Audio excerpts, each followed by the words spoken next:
Football দুনিয়ায় একই দিনে দুই সুপারস্টারের গোল, একদিকে লিওনেল মেসি, অন্যদিকে নেইমার জুনিয়র, দুজনেই পেলেন 2024 সালের প্রথম গোল। ইন্টার মায়ামির জার্সিতে ফ্রেন্ডলি ম্যাচে মাঠে নামেন আর্জেন্টাইন মহাতারকা লিওনেল মেসি। ম্যাচটি ছিল পোর্তুরিকোর ক্লাব ইন্ডিপেন্ডেন্ট বেলির বিপক্ষে।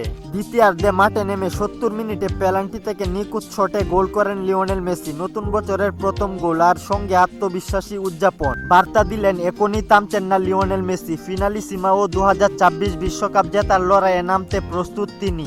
অন্যদিকে জ্বলে উঠেছেন ব্রাজিলিয়ান সুপারস্টার নেইমার। সান্তোস এফসির হয়ে লিগ ম্যাচে ভাস্কো দা গামার বিপক্ষে করেছেন জোড়া গোল। ম্যাচের 25 মিনিটে বক্সের ভেতর দারুণ পজিশনিং থেকে নিখুঁত ফিনিশিংয়ে 26 সালের প্রথম গোল করেন নেইমার। স্টেডিয়াম জুড়ে উল্লাস। গোলের পর তার সেই চেনা স্টাইলে সেলিব্রেশন। দুই বন্ধু, দুই দেশ, দুই লিগ, কিন্তু একই দিনে একই গল্প। ইনজুরি, সমালোচনা, বয়স এবং সব প্রশ্নের জবাব দিলেন গোল দিয়ে।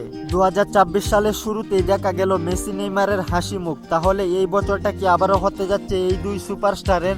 আপনার মতে 2026 সালে কে বেশি গোল করবে, লিওনেল মেসি নাকি নেইমার জুনিয়র? কমেন্ট করে জানিয়ে দিন আপনার মতামত। খেলাধুলার গুরুত্বপূর্ণ আপডেট পেতে আমাদের চ্যানেলটি সাবস্ক্রাইব করে পাশেই থাকুন।